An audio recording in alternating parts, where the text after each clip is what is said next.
লন্ডনে নাজেহাল আওয়ামী লীগ নেতা রেজাউল, পালিয়ে যান হাসান মাহমুদ।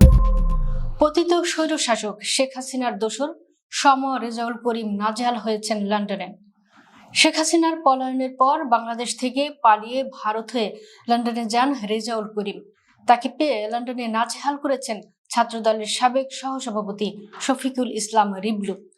বুধবার পশ্চিম লন্ডনের এলপোর্ট ল্যান্ড এলাকায় আনান সেন্টারে রেস্টুরেন্টে তাকে পেয়ে ছাত্রদল নেতার নেতৃত্বে 10 থেকে 12 জন ওই হোটেলে উপস্থিত হন।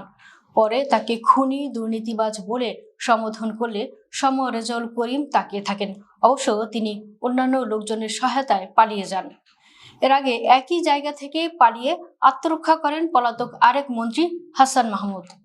রেস্টুরেন্টের ভিডিওতে দেখা যায় রেজাউল করিম বিভিন্ন প্রশ্নের মুখোমুখি হন।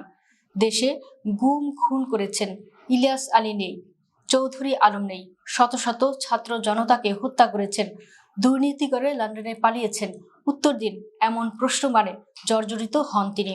তবে রেজাউল করিম কোনো উত্তর না দিয়ে বসে থাকেন। এ বিষয়ে ছাত্রদল নেতারা বলেন, আমরা খবর পেয়ে পশ্চিম লন্ডনের আনান সেন্টারের রেস্টুরেন্টে যাই। ফ্যাসিস্টের দোসর দেশ থেকে টাকা লুটপাট করে লন্ডনে পালিয়েছে। তাকে শেখ হাসিনার সাথে থেকে গুম, হত্যা, এনসিপি, বিএনপি সহ সাধারণ জনগণকে হত্যার বিষয়ে প্রশ্ন করলে সে কোনো উত্তর দিতে পারেনি। পরে কতিপয় লোকের সহায়তায় পালিয়ে যায়। তিনি আরো বলেন, কিছুদিন আগে সাবেক মন্ত্রী হাসান মাহমুদকে পেয়েছি, তাকে ধরার পরও সে পালিয়েছে।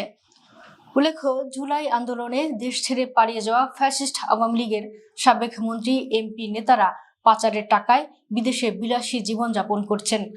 ভারত, যুক্তরাজ্য, যুক্তরাষ্ট্র, সিঙ্গাপুর, সংযুক্ত আরব আমিরাত, কানাডা সহ বিশ্বের বিভিন্ন দেশে তারা অবস্থান করছেন।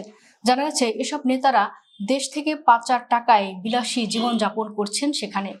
সেসব দেশে তারা পালিয়ে বা আত্মগোপনে আছেন।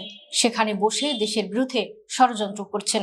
ভারতে বসে বাংলাদেশে আত্মগোপনে থাকা কর্মীদের বকশিসের নামে টাকা পাঠিয়েছেন আওয়ামী লীগের পলাতক নেতারা।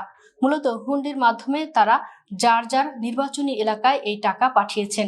সংশ্লিষ্টরা বলছেন, আওয়ামী লীগের এই প্রভাবশালী নেতাদের বিলাসী জীবনযাত্রার চোখে আঙুল দিয়ে দেখিয়ে দিচ্ছে কতটা দুর্নীতিগ্রস্ত ছিল তাদের শাসনামল। যুক্তরাজ্যের একটি হাসপাতালে সাবেক 4 মন্ত্রীকে একই ফ্রেমে দেখা যায়। তাদের মধ্যে রয়েছেন সাবেক মন্ত্রী আব্দুর রহমান, সাবেক মন্ত্রী হাসান মাহমুদ, সাবেক মন্ত্রী খালিদ মাহমুদ চৌধুরী এবং সাবেক মন্ত্রী শফিকুর রহমান চৌধুরী। বিশ্লেষকরা বলছেন, আওয়ামী লীগের এই নেতারা ক্ষমতায় থাকার সময় অবৈধভাবে হাজার হাজার কোটি টাকা বিদেশে পাচার করেছেন। এসব টাকা দিয়ে বিদেশে গাড়ি, রেস্টুরেন্ট, বাণিজ্যিক প্রতিষ্ঠান সহ নানা ধরনের সম্পদ গড়ে তুলেছেন। তাদের অনেকেই কানাডায় বেগম পাড়ায় পরিবার সহ আরাম আয়েশে দিন কাটাচ্ছেন। কেউ কেউ বিলাসবহুল গাড়ি কিনে বিদেশি শহরগুলোতে ঘুরে বেড়াচ্ছেন।